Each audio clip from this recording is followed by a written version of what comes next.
The most ambitious building I ever designed wasn't made of glass and steel, it was a trap for my wife and her lover. My name is Adrian Wells, and I'm an architect. Not just any architect, I specialize in creating sustainable, world-class resorts that merge effortlessly with their natural surroundings.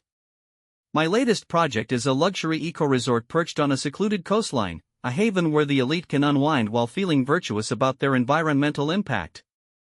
Picture this, a pristine stretch of shore, framed by dense, whispering forests and waters so clear you can see the fish darting beneath the surface. My design preserves that beauty, weaving in luxuries that don't clash with nature. Solar panels blend into the rooftops like tiles, rainwater systems vanish into the landscaping, and every material is sourced locally, reflecting the earthy tones of the land itself. It's a paradise, and I've spent years perfecting it. One piece I'm especially proud of is the central atrium. It's a vast, open space flooded with natural light, where guests can lounge surrounded by walls of native plants that seem to grow right out of the structure. It's more than a feature, it's a statement about balancing human comfort with the world around us. That's always been my driving force as an architect. This resort isn't just a job, it's my chance to leave a mark, to show what's possible when you think beyond concrete and profit. I'm married to Lena, a woman who's as brilliant as she is driven. She's an environmental journalist, famous for digging into shady business practices and dragging them into the light. Her stories have shut down resorts that trampled over ecosystems, and she's built a reputation as someone who doesn't back down. We've been together for 10 years, a duo thriving in our own lanes but always rooting for each other. Or so I thought. She's the kind of person who's always chasing the next big story, jetting off to remote corners of the world to uncover the truth. I've always admired that fire in her, even when it kept us apart for weeks at a time. We met back in college, both of us knee-deep in environmental science before our paths split, me into architecture, her into journalism. What brought us together was a shared dream of making the world better, one project or article at a time. Over the years, we've weathered plenty late nights, tough deadlines, even the occasional public backlash.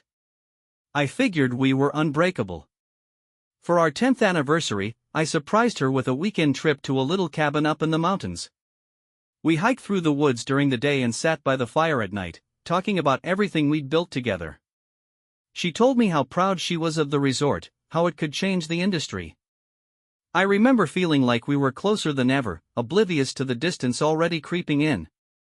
The resort is my biggest undertaking yet, and it wouldn't be happening without Marcus Reed. He's the investor bankrolling it, a smooth-talking hotel magnate who can convince anyone to sign on the dotted line. Marcus isn't just a money guy, he's got a knack for big ideas and isn't afraid to push boundaries. We've spent hours together, hashing out plans, walking the construction site, meeting with contractors. He's become more than a partner in this, he's almost a friend. His charm and vision have kept this project alive, and I've come to rely on him more than I expected. Lena met Marcus early on, during one of our first planning sessions. She liked him right away, impressed by how much he cared about sustainability, or at least how well he sold that angle. They clicked instantly, swapping ideas about green initiatives while I smiled from the sidelines. It made sense to me then. Having them get along only made things smoother when work spilled over into our home life. I didn't think twice about it. Why would I? She was professional, he was respectful, and we were all on the same team. There was this one night, after a long day of meetings, when Marcus invited us to dinner at a swanky place overlooking the ocean. Lena was in rare form, laughing at his stories, diving into debates about environmental policies. I sat there, sipping my drink, feeling proud of how well they meshed. Another time, she came along on a site visit, saying she wanted to write about sustainable design for her next piece. Marcus was there, walking her through the numbers while I pointed out the construction progress. I caught them exchanging a quick glance once, just a fleeting moment, but I brushed it off. It didn't mean anything to me then. Looking back now, I can see there were hints, little cracks I didn't notice because I was too caught up in the resort. It was my everything, every ounce of energy, every spare thought went into making it perfect. Lena had my trust, no questions asked. We were built on the same ideals, the same push to do good. How could I have guessed that while I was crafting a future for us, something else was falling apart? I've always been the kind of guy who plans ahead. In my line of work, you have to every detail matters, every problem needs a solution before it even shows up. Maybe that's why, when everything came crashing down, I didn't react the way most people would. I didn't yell or storm off. Instead, I started sketching something new, not a building, but a way to make them face what they'd done. Standing here today, staring at the finished resort, it's hard to believe how different life was a year ago. Back then, I had no clue what was coming. I was just an architect chasing a dream, thinking I had it all under control. I wanted this place to be my legacy, a symbol of what I could achieve. Turns out, my real masterpiece wasn't the resort at all, it was what I built to unravel the truth. But I'm getting ahead of myself. Let me take you back to how it started, before I knew anything was wrong. The first hint of trouble came on an ordinary Tuesday. I was at the resort construction site, reviewing blueprints, when I overheard two contractors talking nearby. "So, Marcus is bringing Lena to site visits now," one said, chuckling. The other replied, "Yeah, they looked pretty cozy last week in town." I paused, my pen hovering midair. It was just gossip, the kind of chatter I'd normally ignore. But Lena hadn't mentioned anything about site visits with Marcus, my business partner. She'd always been more focused on her journalism career than my resort project. I shook it off as a misunderstanding, but the words lingered, echoing in my mind as I drove home. Lena had been acting strange lately. It was subtle at first, small shifts I couldn't quite pin down. She'd always been independent, traveling for her investigative stories, but now she seemed distant, her mind elsewhere. That night at dinner, I tested the waters. "How's the new story going?" I asked, watching her push her food around her plate. She barely looked up. "It's fine." "Still developing," she said, her tone flat. Usually, she'd dive into details, her eyes lighting up with excitement. Tonight, she was a closed book. I told myself she was just tired, but a flicker of doubt took root. A few days later, I found something concrete. Buried in a stack of paperwork was a hotel receipt from one of Lena's recent trips, a luxurious place far beyond her usual budget stays. My stomach twisted. Her publication wouldn't cover that kind of expense, and we weren't exactly splurging these days. When I asked her about it, she brushed it off with a quick smile. "Oh, that?" The story fell through, so I treated myself. Her explanation felt rehearsed, her smile too forced. I nodded, but the unease grew. Suspicion started to build, brick by brick. Lena was more secretive with her phone, stepping out of the room to take calls and laughing off my questions with vague excuses about work. She began dressing up more, even for casual outings, and hitting the gym with a focus I hadn't seen in years. At first, I rationalized it, people evolve, right? But the signs kept piling up. One night, I woke up to an empty bed. It was 2 a.m. I found Lena in the living room, whispering into her phone. Her back was to me, but I caught the end of her words, "Soon. I miss you too." She hung up fast when she heard me, spinning around with a startled expression. "Who was that?" I asked, keeping my voice calm. "Just a source," she said, too quickly. "Time zones, you know." I didn't push, but sleep eluded me that night. The next day, Marcus approached me at the resort site. He seemed off, nervous, avoiding eye contact. Out of nowhere, he asked, "How's Lena?" I mentioned her upcoming trip, and his reaction was strange, he stammered, then abruptly changed the subject. My gut churned. Something was wrong. I couldn't ignore it anymore. I pulled up our joint credit card statements, something I hadn't checked in ages. There they were, charges for upscale restaurants and hotels in cities where Lena had been working. The amounts were too high for one person, and some receipts clearly showed meals for two. My pulse raced as the pieces clicked into place. But I'm not impulsive. I needed proof, hard, undeniable evidence, before I'd confront her. So, I hired a private investigator, a discreet professional recommended by a friend. I gave him Lena's travel schedule and Marcus's known locations. A week later, he handed me a folder. Inside were photos of Lena and Marcus together, laughing, holding hands, looking like a couple. There were hotel registrations under Marcus's name, with Lena listed as his guest. My hands trembled as I stared at the evidence.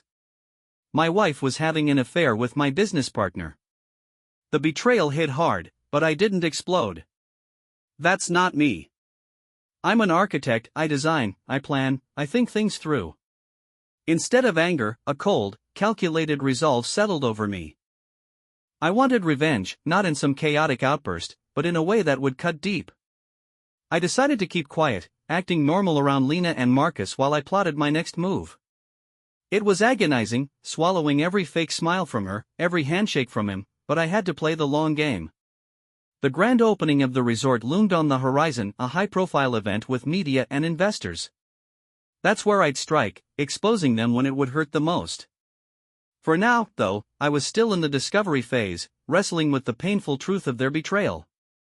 Every day, I gathered more strength, more resolve.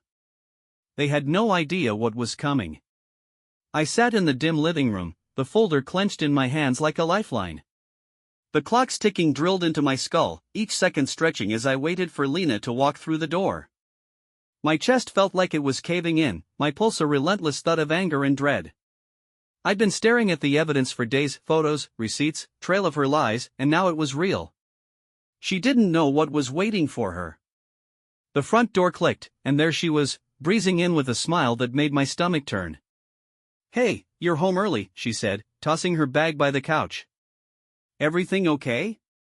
Her cheerfulness scraped at me. I nodded toward the living room, my voice tight. "We need to talk." Her smile slipped, and I caught a shadow of unease in her eyes as she followed me. We sat across from each other, the coffee table a cold divide. I didn't waste time. I set the folder down and slid the first photo her way, her and Marcus, laughing at a cafe, fingers laced like they belonged together. Her face drained of color. "What is this?" she whispered, her voice shaky. "It's proof," I said, keeping my tone sharp despite the chaos inside. "Proof you've been sleeping with Marcus." She shook her head, fast and desperate. "No, that's not true. We're just friends. He's been helping me with a story." Her denial hit me hard, a fresh wound on top of the betrayal. I'd seen it coming, but it still burned. I pulled out more pictures of them slipping into a hotel, her pressed against him, his arm slung around her waist. Receipts. Messages. I laid it all out, watching her flimsy story collapse. Her hands trembled as she stared at the mess. "Adrian, I can explain." "Explain what?" My voice cracked, anger spilling over. "How you lied to my face. How you sleep with my business partner behind my back." Tears spilled down her cheeks, her hands knotting together. "I'm so sorry, Adrian. It was a mistake. It didn't mean anything." "A mistake?" I laughed, bitter and jagged. "How long, Lena? How long has this been going on?" She swiped at her face, hesitating. "A few months." "But it's over now." "I swear." I knew she was lying, the investigator had caught them together just last week. "Don't," I growled, my voice dropping low. "I know it's still happening." "No, I ended it," she said, her voice breaking. I realized it was wrong. "I love you, Adrian." Her words stabbed at me, mocking the years I trusted her. For a second, I almost wanted to buy it, to cling to what we'd had. But the evidence, the truth, slammed me back. "If you loved me, you wouldn't have done this," I shot back, my fists tightening. "And if it's over, why were you with him last week?" She froze, her excuse caught in her throat. "That was, just to say goodbye. To end it properly." "You think I'm that stupid?" I shouted, the leash on my anger snapping. "After all your lies?" "Please, Adrian," she begged, reaching for me. I yanked my hand back, her touch like fire. "I messed up. I'm human. But I want to fix this. We can get through it." Her sobbing pleas echoed in my ears, but they didn't reach me. I stood, needing air, needing space from her tear-streaked face. "I don't know if you can fix this," I said, my voice raw. I don't know if I'll ever trust you again. She looked up, mascara running, voice small. Please, don't say that. We can work it out. I'll end it with Marcus for good. I'll quit my job if you want. It was too late for that. Her words were just noise now, a desperate scramble to save herself. She thought I'd cave, that time would smooth this over. She didn't know me at all. I turned away, couldn't look at her anymore. I need time, I said, the words heavy. I can't decide anything right now. She nodded, choking back sobs. Okay. Take all the time you need. I'll be here. I left her there, a crumpled heap on the couch, and headed upstairs. My heart pounded, but my mind was clear. Time wouldn't fix this. In 2 days, at the resort's grand launch, I'd drag her lies into the light, hers and Marcus's. She'd made her choice, and I was done playing the idiot. The grand launch party was everything I dreamed it would be when I first sketched the resort's blueprints. The atrium sparkled under eco-friendly lights, casting a golden glow over the crowd, investors in sharp suits, media with their notebooks and cameras, and industry leaders sipping champagne. I moved through the sea of people, shaking hands, nodding at compliments about the design, but my heart wasn't in it. Every smile I forced felt like a crack in a dam, every polite word a lie I had to choke down. Across the room, Lena and Marcus mingled, oblivious to the storm brewing inside me. She looked stunning in a sleek black dress, her hair swept up like she belonged on a magazine cover. He was all charm, laughing with guests, his confidence unshaken. They had no clue what was about to hit them. I kept my distance, watching them. Lena tilted her head back, laughing at something Marcus said, her hand brushing his arm. My stomach twisted, but I didn't flinch. I'd spent weeks planning this, turning my pain into something sharp and precise. No outbursts, no scenes, just cold, calculated justice. This wasn't about losing control, it was about taking it back. The evening rolled on, and soon it was time for the speeches. I stepped up to the podium, a glass of champagne in hand, and the room hushed. Faces turned to me, expectant, including Lena's and Marcus's. They stood together near the front, smiling like nothing was wrong. Ladies and gentlemen, I started, my voice steady despite the fire in my chest, thank you for being here to celebrate the completion of this resort. It's been a long road, and I owe so much to the people who've stood by me. I paused, taking a slow sip of champagne, letting the moment stretch. In particular, I want to thank my wife, Lena, whose passion for the environment has always inspired me, and Marcus Reed, whose investment and vision made this project a reality. The crowd clapped, a warm wave of applause. Lena beamed, and Marcus gave a modest nod, soaking it in. I let them have their moment. Their partnership, I went on, keeping my tone light, has been truly remarkable. In fact, it's been so close that I think you all deserve to see just how deep it runs. A ripple of confusion passed through the room. I nodded to my assistant, who dimmed the lights and fired up the projector. The screen behind me lit up, and the first image appeared, Lena and Marcus holding hands at a cafe, their faces glowing with private joy. Then another, them walking into a hotel, her head resting on his shoulder. Gasps broke out, sharp and sudden, followed by whispers that spread like wildfire. What's going on? Someone murmured. I didn't waver. These photos, I said, my voice cutting through the noise, document the affair between my wife and my business partner over the past several months. Lena's face drained of color, her mouth falling open. Marcus froze, his eyes darting around as if he could find a way out. The room was buzzing now, a mix of shock and outrage.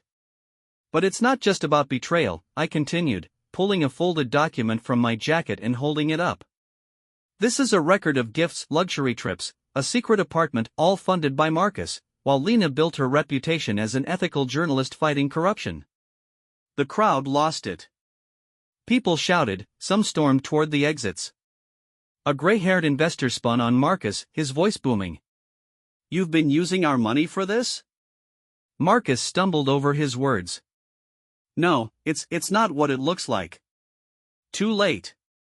The truth was out, and it was sinking them both. Lena pushed forward, her voice trembling. Adrian, please, stop. Let's talk privately. I didn't even glance at her. "You've all trusted these two," I said to the room, "and I thought you should know who they really are." With that, I stepped off the stage, the chaos swelling behind me. As I walked away, snippets of conversation hit my ears.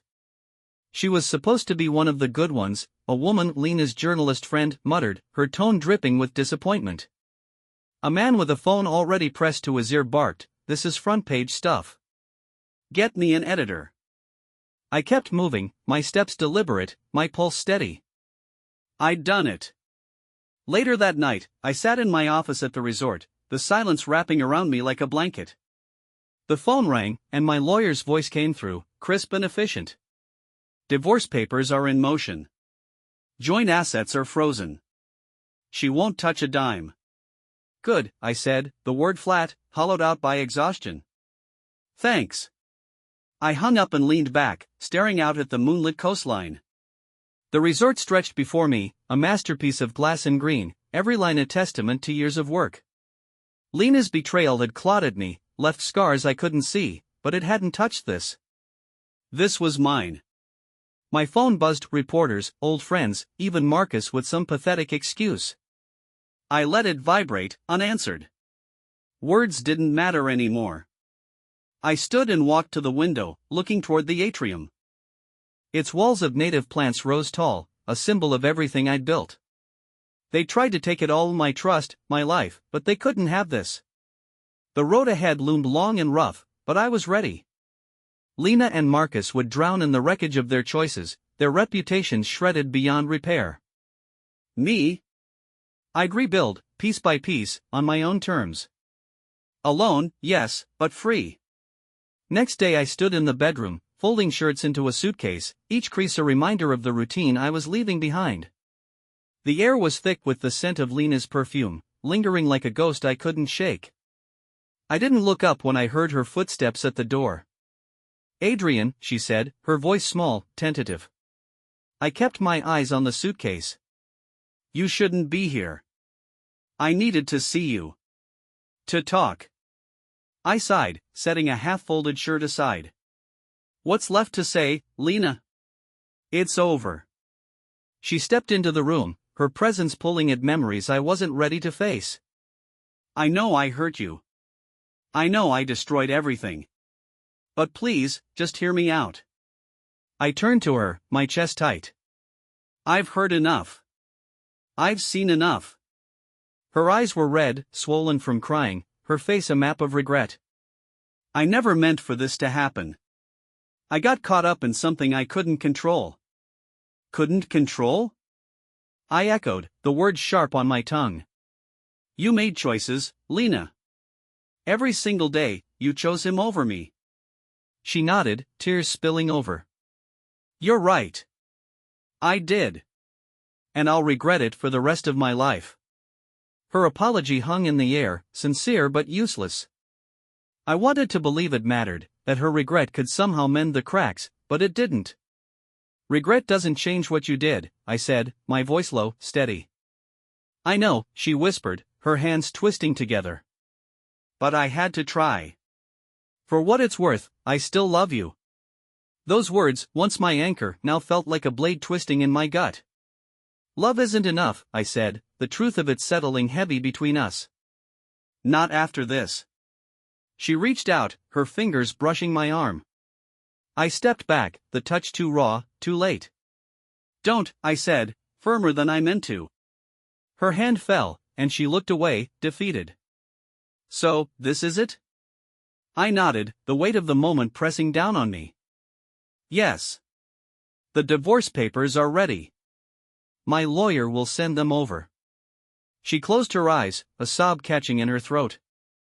"I never wanted this." "Neither did I," said, my voice cracking despite my efforts to hold it together. "But here we are." The silence stretched, thick with everything we couldn't say. I turned back to the suitcase, shoving the last of my clothes inside, zipping it shut with a finality that echoed in my bones. She stood there, watching, her presence a reminder of what we'd lost. "Do you remember our trip to the mountains?" she asked suddenly, her voice soft, wistful. "That cabin we stayed in?" I froze, the memory slamming into me, crisp air, crackling fire, her laughter as we hiked through the woods. Yeah, I said, my throat tight. I remember. We were happy then, she said, stepping closer. I thought we'd always be like that. So did I admitted, the ache in my chest deepening. But things change. Her hand hovered near mine, but she didn't touch me this time. Adrian, please. Give us another chance. We can rebuild. I shook my head, the decision already made. I can't, Lena. Every time I look at you, I see him. I see the lies. Tears streamed down her face, but she didn't argue. I'm so sorry. If I could go back. You can't, I said, cutting her off. None of us can. She nodded, her shoulders slumping in surrender. I understand. I won't fight the divorce. Relief washed over me, mingled with a strange sadness. Thank you. She lingered for a moment, her eyes searching mine as if looking for something to hold on to. Then, she turned to leave. At the door, she paused. For what it's worth, I did love you. I still do. I didn't respond. The words hung there, unanswered, as she walked out, the door closing softly behind her. I stood in the empty room, the suitcase at my feet, the weight of her absence settling in. My gaze fell on the nightstand, where a framed photo of us on our wedding day sat, smiling, oblivious to the storm that would come. I picked it up, tracing the curve of her face, then set it down, face first. It was time to let go. Later that night, I sat on the porch, the cool air brushing against my skin. The stars stretched out above me, indifferent to the mess below. I'd spent weeks and months, really, swinging between rage and grief, but now, something quieter had taken root. Acceptance, maybe. Or just exhaustion. I wasn't the same man who'd started this journey, blindsided and broken. I'd taken control, faced the truth, and made my choice. It wasn't easy, but it was mine. The divorce would be final soon. The resort stood tall, a testament to what I could build on my own. And as for Lena, she'd have to live with the fallout, just like I would. But I wasn't looking back. Not anymore. I stood, grabbing my suitcase, and walked to the car. The engine hummed to life, and I pulled out of the driveway, leaving the house and everything it represented behind me. The road ahead was uncertain, but it was mine to travel. Alone, yes, but free. The resort stood tall against the coastline, its glass walls catching the morning light, the atrium's greenery a vibrant contrast to the steel and stone. It was everything I'd envisioned, sustainable, beautiful, a testament to what I could create. But as I walked through the lobby, my footsteps echoing in the quiet, it felt like a chapter closing, not a victory lap. This place had been my dream, but it had also been the backdrop to the worst betrayal of my life. Now, it was time to let it go. I'd come here one last time before leaving for my next project, a smaller, more personal build halfway across the world. The divorce was final, the papers signed, and Lena was officially part of my past. The media storm had died down, though the whispers lingered. People still talked about the scandal, about how I'd exposed her and Marcus at the launch party. Some called it ruthless, others said it was deserved. I didn't care anymore. I'd done what I needed to do to take back control, and now, I was ready to move on. Standing in the atrium, I looked up at the walls of native plants I'd designed to blend the indoors with the wild beauty outside. It was my favorite part of the resort, a symbol of balance. Funny, I thought, how I'd spent so much time perfecting that balance here while my own life tipped into chaos. Lena's affair had shattered me, no question. The pain had been sharp, relentless, but it had also forced me to rebuild, stronger, wiser, and more guarded. I'd learned a lot in the wreckage. Trust wasn't something to give away lightly, it had to be earned, protected. Love wasn't a shield against hurt, it could be the very thing that cut the deepest. And sometimes, the people you thought would stand by you were the ones holding the knife. But I'd also learned that I could survive it. I could face the truth, make the hard choices, and come out the other side. That was something no one could take from me. The future stretched out ahead, uncertain but full of possibility. There were new projects on the horizon, new places to explore, new challenges to tackle. I'd throw myself into my work, but this time, I'd keep a part of myself back, a less and hard one. I wasn't the same man who'd started this journey, naive and trusting. I was sharper now, more aware of the cracks beneath the surface. Maybe one day I'd find love again, but for now, I was content to focus on my craft and the person I was becoming. As for Lena, I'd let her go. Not for her sake, but for mine. Holding on to anger would only drag me down, and I had no interest in carrying that weight. She'd made her choices, and she'd live with the consequences. Her career was in tatters, her reputation stained, but that wasn't my concern anymore. I wished her well, in a distant sort of way, but I knew our paths would never cross again. We were strangers now, bound only by memories I was ready to leave behind. I stepped outside, the salty breeze brushing against my face as I walked toward the beach. The waves rolled in, steady and indifferent, a reminder that life moved on, with or without you. I stopped at the water's edge, the sand cool beneath my feet, and took a deep breath. This was it, the end of one chapter, the start of another. Thank you, I whispered to the wind, though I wasn't sure who I was thanking. Maybe the resort, for being my anchor when everything else fell apart. Maybe myself, for finding the strength to walk away. I turned and headed back to the car, my suitcase waiting in the trunk. The engine hummed to life, and as I pulled away, I didn't look back. The road ahead was mine to travel, and for the first time in a long while, I felt ready for it. Betrayal had nearly broken me, but it had also shown me what I was made of. I'd faced the worst and come out stronger. That was the real foundation I'd built, one that couldn't be shaken.